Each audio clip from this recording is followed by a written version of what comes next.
नमस्कार फ्रेंड्स, स्वागत है आपका हमारे YouTube channel home science BA MA पर।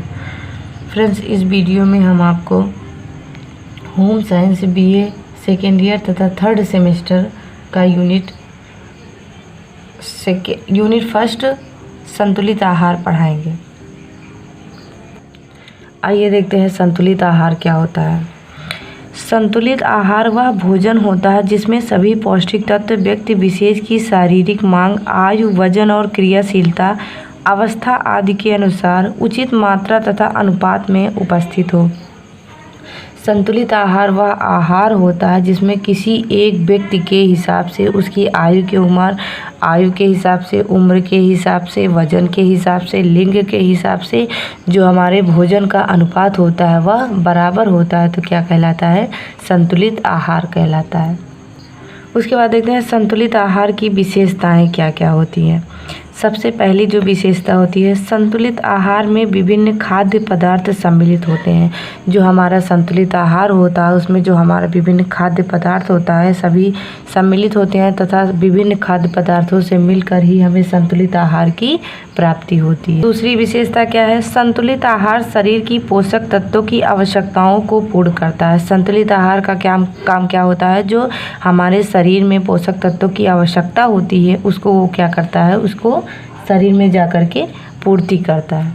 उसके बाद अगला है संतुलित आहार अपर्याप्त मात्रा में भोजन मिलने की अवधि के लिए अतिरिक्त पोषक तत्व प्रदान करता है।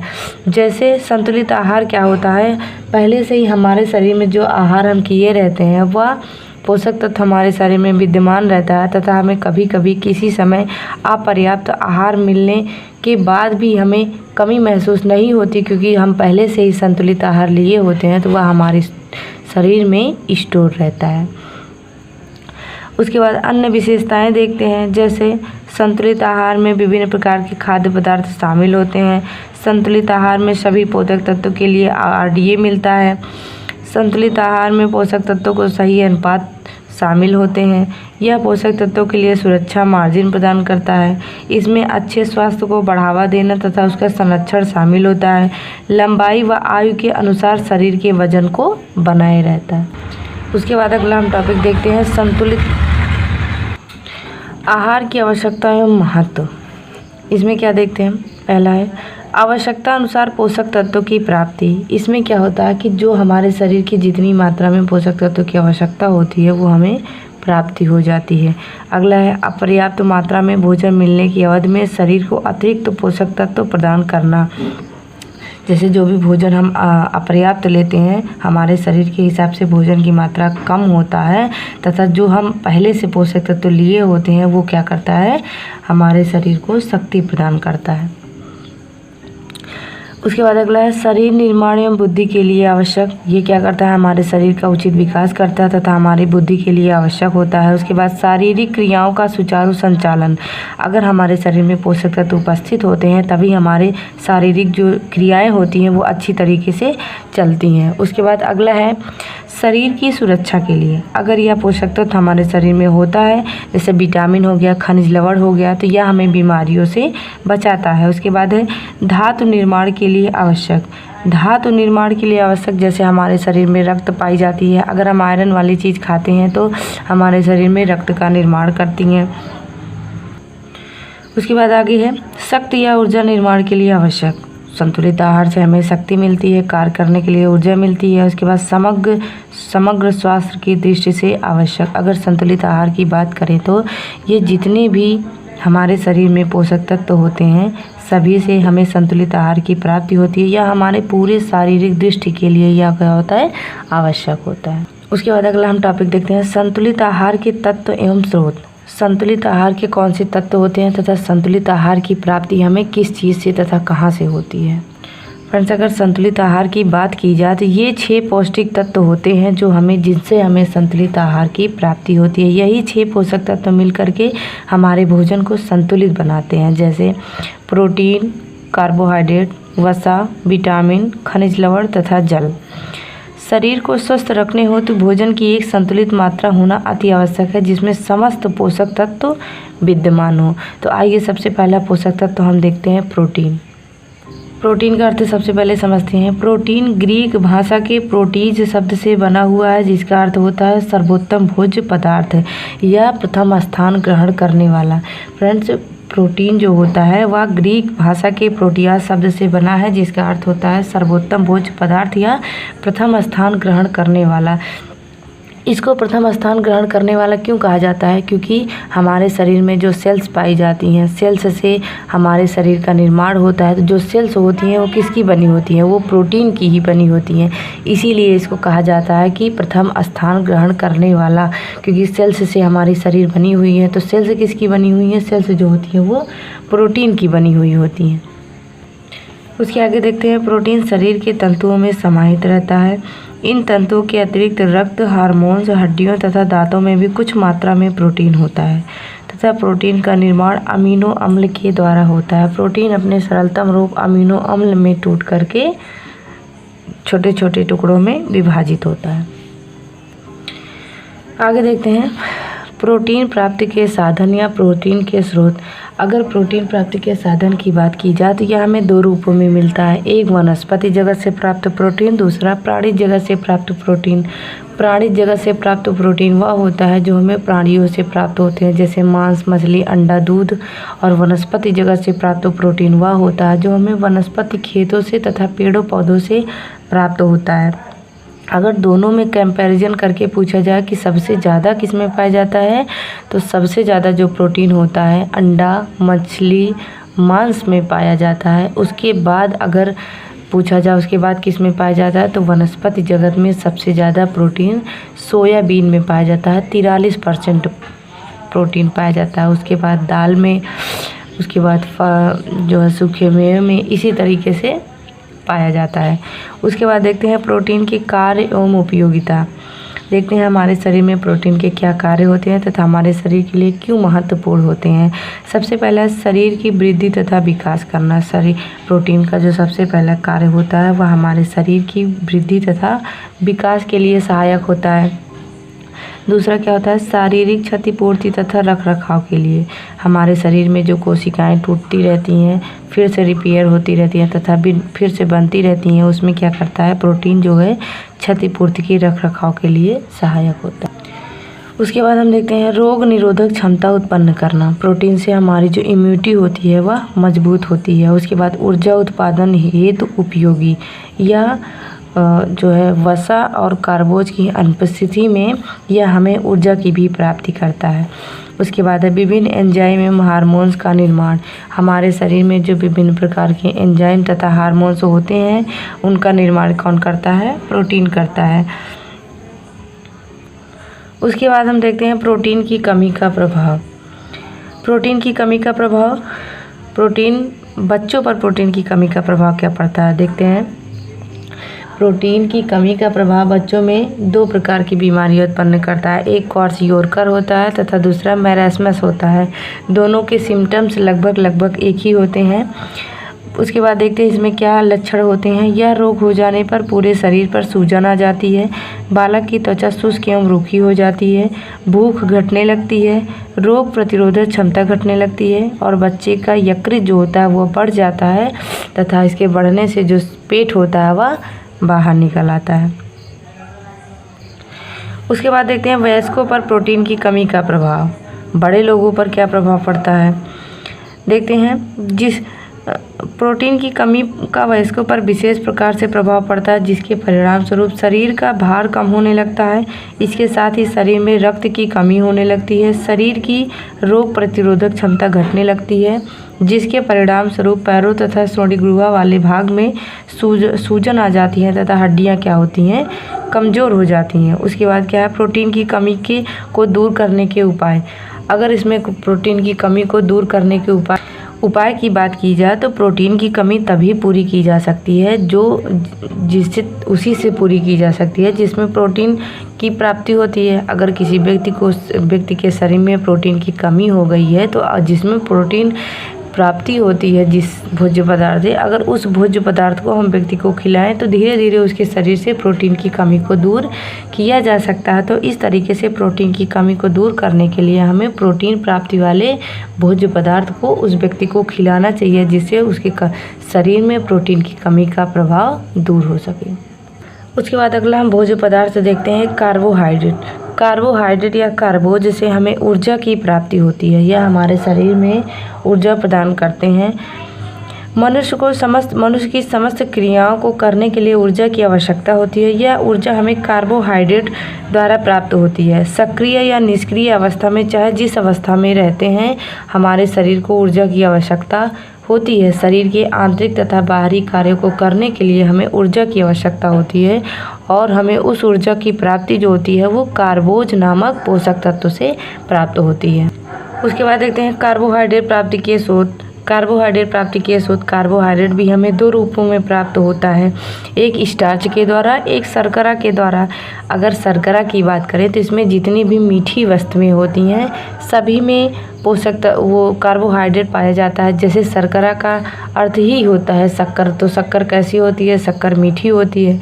इस तरीके से जितने भी मीठे तरीके के पोषक तत्व होते हैं, जैसे क्या हो गई मीठी, जैसे हो गई मिठाई हो गया, गुड़ हो गया, चीनी हो गया, शहद हो गया, इन सब चीज़ों से हमें शर्करा की प्राप्ति होती है।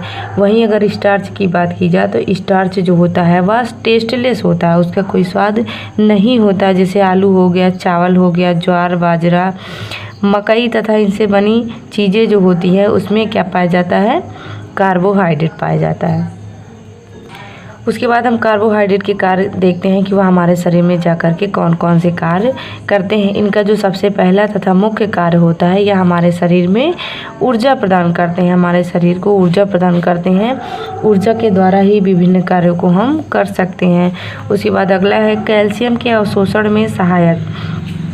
यह हमारे शरीर में उपस्थित रहते हैं, तभी जो कैल्शियम हम प्राप्त करते हैं उसका अवशोषण हो पाता है। उसके बाद वसा का भी संचय करते हैं। उसके बाद प्रोटीन की बचत करते हैं, क्योंकि इनका काम होता है ऊर्जा देना। अगर शरीर में इसकी कमी हो जाती है तो इसका काम जो होता है प्रोटीन को करना पड़ता है। तो जब ये हमारे शरीर में उपस्थित रहता है तो प्रोटीन की क्या होती है? बचत होती है। उसके बाद है मल विसर्जन में सहायक।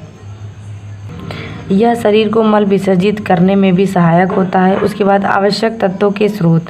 आवश्यक तत्वों के स्रोत जैसे खनिज पदार्थ हो गए, जैसे विभिन्न प्रकार के खनिज पदार्थ हो गए, जैसे फास्फोरस, कैल्शियम, लोहा, मैग्नीशियम, आयोडीन आदि भी इनकी वजह से ही क्या हो जाते हैं? अच्छे से इनका अवशोषण हो पाता है। उसके बाद अगला पोषक तत्व हम देखते हैं वसा।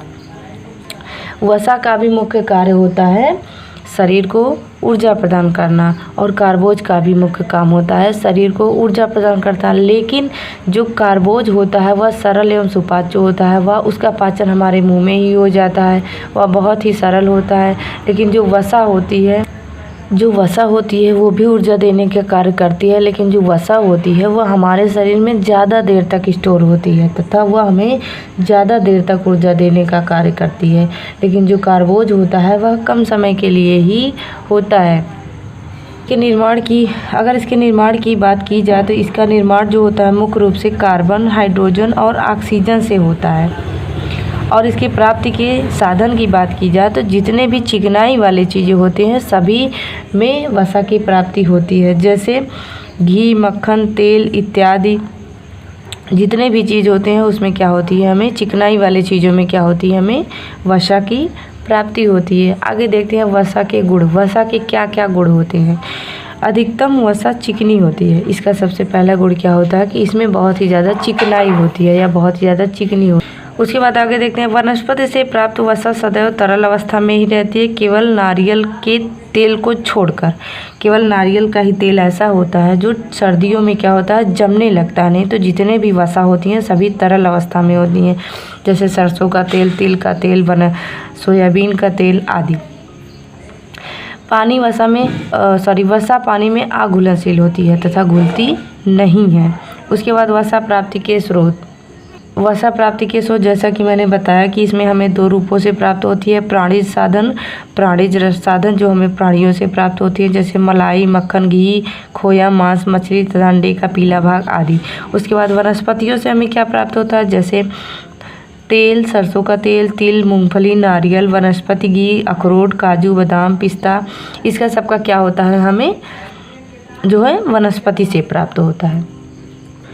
उसके बाद हम देखते हैं वसा के कार्य। वसा हमारे शरीर में जाकर के कौन से कार्य करते हैं। इनके सबसे पहले कार्य होता है शरीर में भोज्य पदार्थों के संचय के रूप में, या हमारे शरीर में भोज्य पदार्थों के रूप में संचय हो जाते हैं, मतलब इकट्ठा हो जाते हैं। अधिक समय तक ऊर्जा उत्पन्न करने में सहयोगी, जैसे कि मैंने बताया ये जो वसा होता है इसका पाचन देर से होता है, तो यह हमारे शरीर में ज़्यादा देर तक इकट्ठा रहता है तथा ज़्यादा देर तक हमारे शरीर को ऊर्जा प्रदान करता है। उसके बाद वशीय अम्लों की प्राप्ति, शारीरिक ताप नियंत्रण में सहायक। उसके बाद अगला है शरीर को सुरक्षा प्रदान करना, पाचन तंत्र की क्रियाशीलता में सहायक। उसके बाद प्रोटीन की बचत में सहायक। उसके बाद है वसा की कमी का प्रभाव। वसा की कमी, देखिए इसकी कमी से बच्चों तथा किशोरों की शारीरिक वृद्धि जो होती है अवरुद्ध हो जाती है, मतलब सही से विकास या वृद्धि नहीं हो पाता है। त्वचा खुरदुरी तथा फटने लगती है। वसा की कमी से वसा में घुलनशील विटामिनों की कमी हो जाती है तथा शारीरिक ऊर्जा की कमी हो जाती है। वसा की कुछ विटामिन ऐसे होते हैं जो वसा में घुलनशील होते हैं, आगे विटामिन वाले चैप्टर में हम आपको बताएंगे। तो जो भी घुलनशील विटामिन होती हैं वसा में, उनकी कमी हो जाती है, क्योंकि जब वसा की ही कमी हो गई है तो उसमें घुलनशील विटामिन की प्राप्ति हमें कैसे होगी। उसके बाद आगे देखते हैं वसा की अधिकता का प्रभाव। जैसे कमी का प्रभाव भी हो सकता है, वैसे अधिकता का भी प्रभाव होता है। अधिकता का प्रभाव क्या होता है, वसा की अधिकता पर शरीर के सदैव प्रतिकूल प्रभाव पड़ता है। वसा की अधिकता से वसा की परत धमनियों में जम जाती है, जिससे धमनियां सक्रिय होने लगती हैं, जिससे रक्त का संचालन उचित रूप से नहीं हो पाता। इसके अतिरिक्त इसमें कोलेस्ट्रॉल, हृदय घात, पक्षघात तथा मोटापा आदि बढ़ने लगता है। उसके बाद अगला टॉपिक हम देखते हैं विटामिन।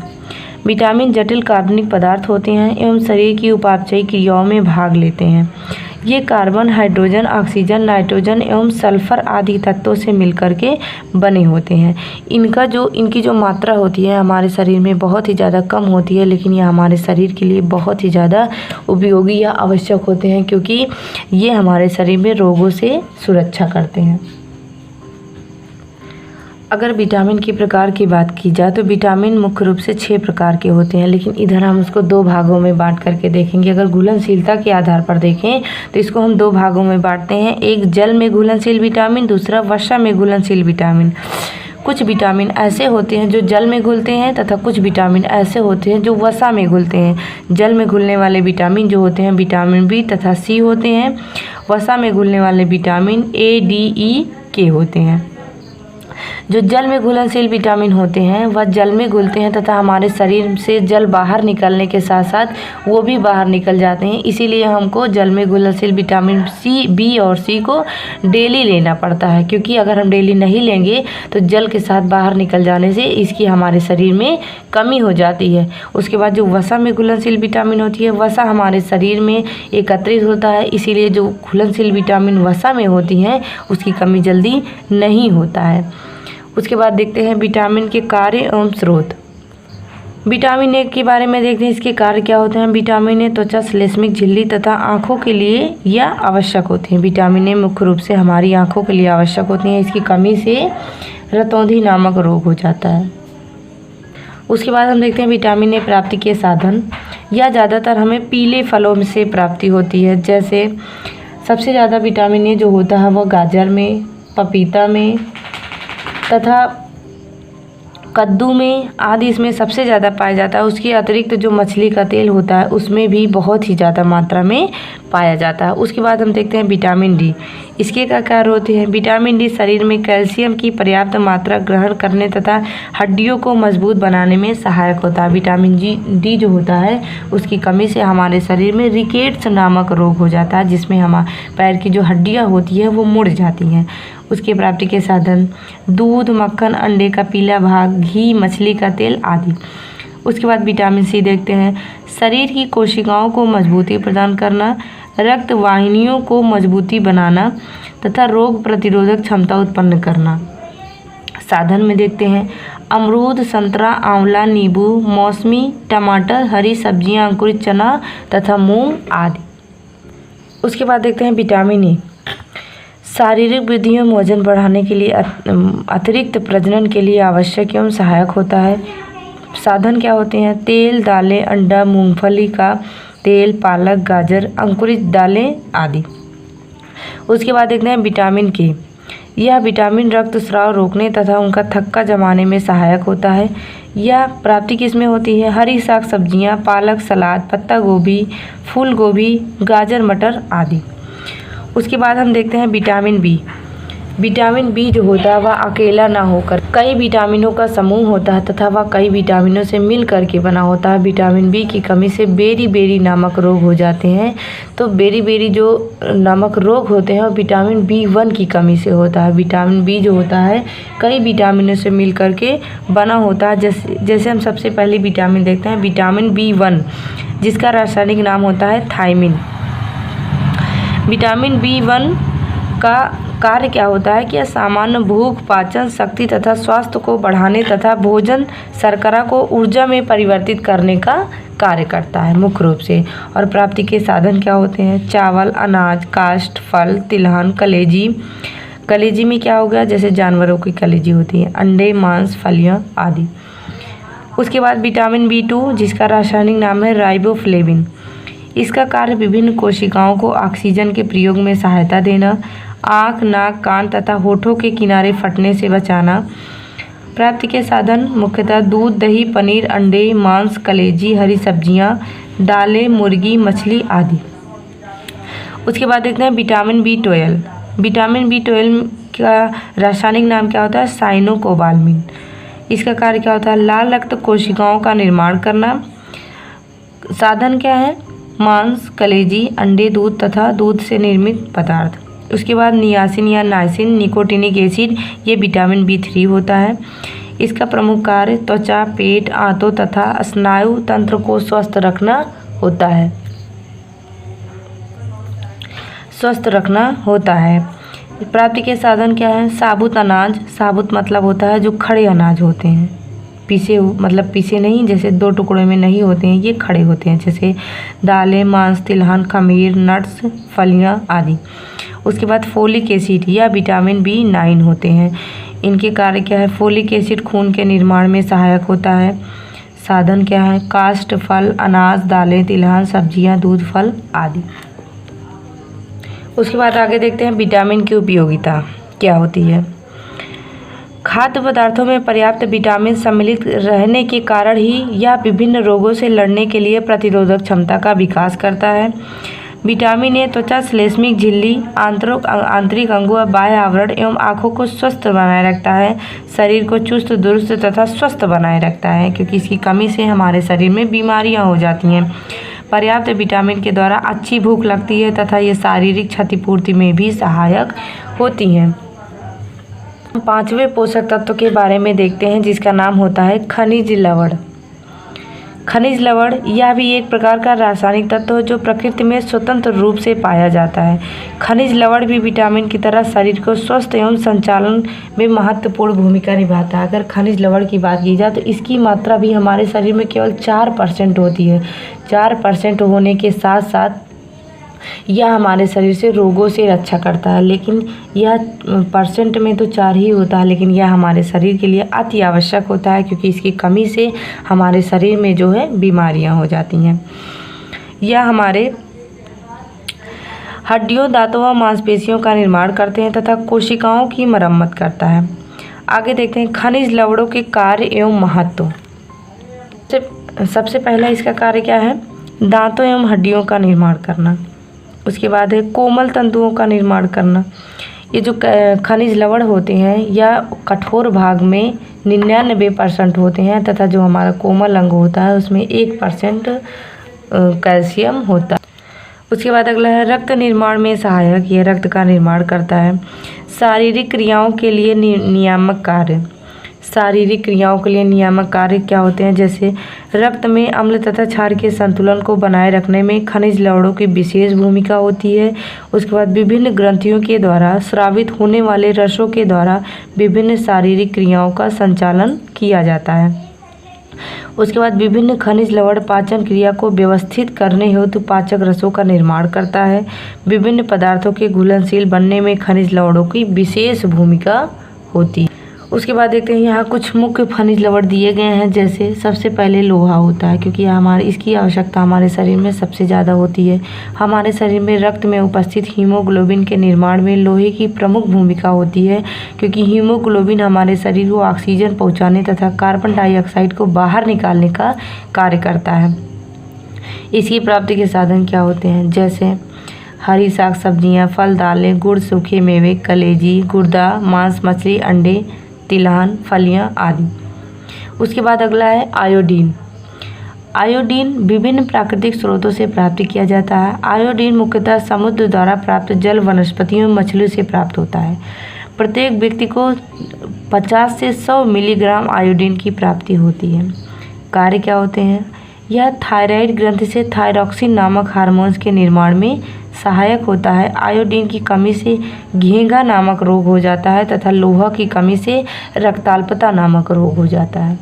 इसकी हम प्राप्ति का साधन देखें तो आयोडीन के स्रोत मुख्य रूप से समुद्र के पानी से बने नमक, समुद्री मछली, मैदानों की तुलना में पहाड़ी भूमि में आयोडीन की मात्रा कम पाई जाती है। उसके बाद हम देखते हैं सोडियम क्लोराइड। सोडियम क्लोराइड एक साधारण नमक है। हमें गर्मियों में इसकी आवश्यकता अधिक होती है, क्योंकि यह पसीने के रूप में शरीर से उत्सर्जित होता रहता है। सोडियम क्लोराइड प्रोटीन एवं खनिज लवणों को पचाने में तथा रक्त द्वारा पोषण में सहायता करता है।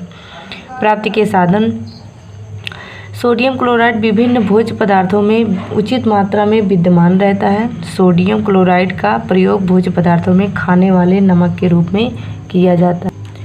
उसके बाद अगला देखते हैं पोटेशियम। पोटेशियम मांसपेशियों की संकुचित क्रिया में सहायक होता है। यह हृदय की धड़कन को नियमित रखता है तथा शारीरिक कोशिकाओं का निर्माण करता है। प्राप्ति के साधन क्या है, पोटेशियम मुख्य रूप से खाद्य पदार्थों विशेषता जैसे हरी सब्जियां, मांस, मछली, अंडों आदि से प्राप्त होता है। हम जल के बारे में देखते हैं। जल भी हमारे पोषक तत्वों में से एक पोषक तत्व होता है। हमारे शरीर में 70 से 75% भाग जो होता है वह जल का होता है। सभी भोज्य पदार्थों में भी जल की मात्रा विद्यमान होती है। जल हमारे शरीर के लिए आवश्यक होता है, क्योंकि हमारे शरीर के संतुलन को बनाए रखता है। जल भोजन के ग्रहण, पाचन, अवशोषण, वहन, उत्सर्जन आदि कार्यों में आवश्यक होता है। जल हमारे शरीर हेतु अत्यंत आवश्यक होता है। ये तो कहावत आपने सुनी होगी कि जल ही जीवन है, जल है तो कल है। उसके बाद देखते हैं जल प्राप्ति के साधन। जल हमें कहाँ कहाँ से प्राप्त होता है, पेय के रूप में जो चीज़ हम पीते हैं, जैसे चाय, कॉफ़ी, दूध, लस्सी, शरबत, क्योंकि ये सब किससे बनता है, पानी से ही बनता है। उसके बाद भोज्य पदार्थों द्वारा कैसे प्राप्त होती है, जैसे दालें, फल, सब्जियां, अनाज, मांस, मछली, अंडे, वसा, इनमें जो उपस्थित जल होता है वो। उसके बाद अगला है शरीर में भोजन के ऑक्सीकरण द्वारा उत्पन्न जल। शरीर के भोजन में जो ऑक्सीकरण होता है, जैसे ऑक्सीजन हम लेते हैं, कार्बन डाइऑक्साइड को बाहर निकालते हैं, उससे भी हमें जल की प्राप्ति होती है। उसके बाद शरीर में जल के कार्य, हमारे शरीर में जल के क्या कार्य होते हैं, कोशिकाओं के भीतर होने वाली क्रियाओं में विलायक की तरह कार्य करता है। उसके बाद जल पाचन में सहायक होता है। पसीना, मूत्र, आंसू आदि तरल पदार्थों के द्वारा कोशिका अपशिष्ट को बाहर निकालता है। कोशिकाओं के निर्माण में सहायता प्रदान करता है। उसके बाद शारीरिक तापमान को नियंत्रित एवं नियमित रखता है। जल की कमी का प्रभाव तो आप जानते ही क्या होगा। शरीर में जल की कमी से डायरिया, उल्टी होने, रक्तस्राव आदि स्थिति में निर्जलीकरण की स्थिति उत्पन्न हो जाती है। निर्जलीकरण मतलब होता है जल की कमी, जिसके कारण शरीर में 10% जल की कमी से व्यक्ति मरणासन्न की स्थिति में पहुंच जाता है तथा अत्यधिक कमी 20% की कमी होने पर व्यक्ति की मृत्यु तक हो जाती है। फ्रेंड्स, इस तरीके से हमने 6 पोषक तत्वों के बारे में आपसे बात किया। उसके बाद अगला हम देखते हैं, उसके आगे हम देखते हैं संतुलित आहार के क्या लाभ होते हैं। यदि भोजन में पूर्ण पोषक तत्वों वाले सही एवं संतुलित आहार शामिल हो तो शरीर को ऊर्जा प्राप्त होने के साथ साथ व्यक्ति स्वयं को ऊर्जावान अनुभव करता है। उसके बाद संतुलित आहार वज़न को नियंत्रित रखता है, ना तो बहुत ही ज़्यादा कम रखता है, ना तो बहुत ही ज़्यादा बढ़ा के रखता है। उसके बाद संतुलित आहार से हमारे शरीर में बीमारियों को भी खतरा नहीं रखता, जैसे दिल की बीमारी, मोटापा, डायबिटीज एवं कैंसर के साथ अन्य कई बीमारियों का खतरा भी कम हो जाता है। उसके बाद संतुलित आहार का मानसिक स्वास्थ्य पर भी प्रभाव पड़ता है। कई बार लोगों को तनाव की समस्या, आयु बढ़ने के साथ भूलने की बीमारी एवं अन्य मानसिक परेशानियां होने लगती हैं। संतुलित आहार के सेवन से व्यक्ति का पाचन तंत्र सही रहता है, पर्याप्त मात्रा में नींद आती है। यह व्यक्तियों के मध्य संबंध को सुगम बनाने में सहायता करता है।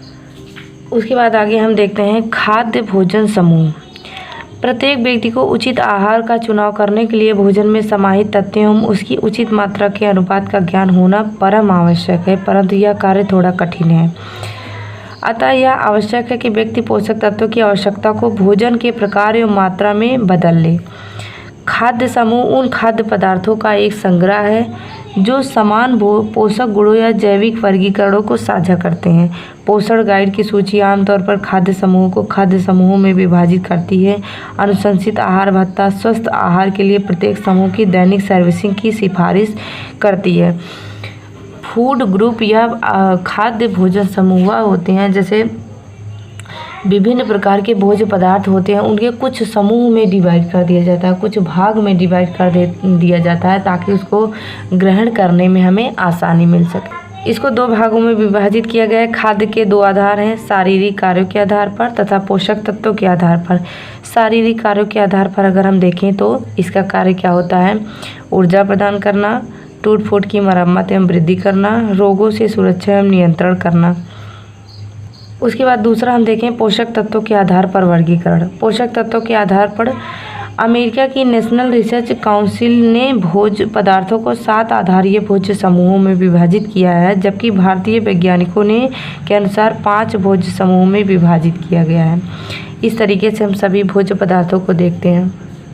जो हमारा पहला भोज्य समूह, प्रथम भोज्य समूह, इसमें देखते हैं हमें कि यह समूह प्रोटीन की प्राप्ति के लिए बनाया गया है। प्रथम भोज्य समूह में हमें जिस भी चीज़ में प्रोटीन की प्राप्ति होगी उसको रखा गया है, क्योंकि प्रोटीन का मतलब ही होता है प्रथम स्थान ग्रहण करने वाला। इसमें क्या है? दूध व दूध से बने पदार्थ जिसमें हमें प्रोटीन की प्राप्ति होती है। इसके बाद दालें, फलियां व सूखे मेवे, उसके बाद मांस, मछली, मुर्गा, अंडा आदि। उसके बाद द्वितीय भोज्य समूह की बात किया जाए तो इसमें फल, हरी पत्ते वाली सब्जियां आदि रखा गया है। इसमें हमें vitamin C, vitamin A, carotenoid, vitamin A, रेशे प्रचुर मात्रा में पाए जाते हैं। उसके बाद देखते हैं तृतीय भोज्य समूह। तृतीय भोज्य समूह में कौन कौन सी चीज़ रखे गए हैं? जैसे विभिन्न प्रकार की सब्जियां। इससे हमें calcium, carotenoid, folic acid, phosphorus व अन्य खनिज लवण तथा रेशे प्राप्त होते हैं।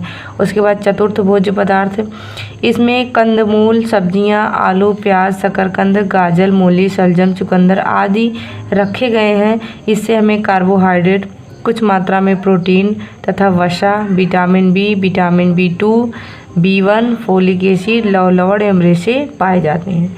उसके बाद पांचवा भोज्य समूह देखते हैं। इसमें क्या है? इसके अंतर्गत आने वाले खाद्य पदार्थों में निम्नलिखित शामिल है, जैसे वसा, तेल, घी, मक्खन, वनस्पति आदि। इसमें वसीय अम्ल की प्राप्ति होती है। इसमें चीनी तथा गुड़, शक्कर आदि शामिल है, जिससे ऊर्जा की प्राप्ति होती है। फ्रेंड, मैंने बताया था आपको वसा तथा कार्बोज से हमें ऊर्जा की प्राप्ति होती है। जो हमारा पांचवा भोज्य समूह है उसको ऊर्जा की दृष्टि से रखा गया है, जिसमें वसा तथा कार्बोहाइड्रेट की प्राप्ति का साधन बताया गया है।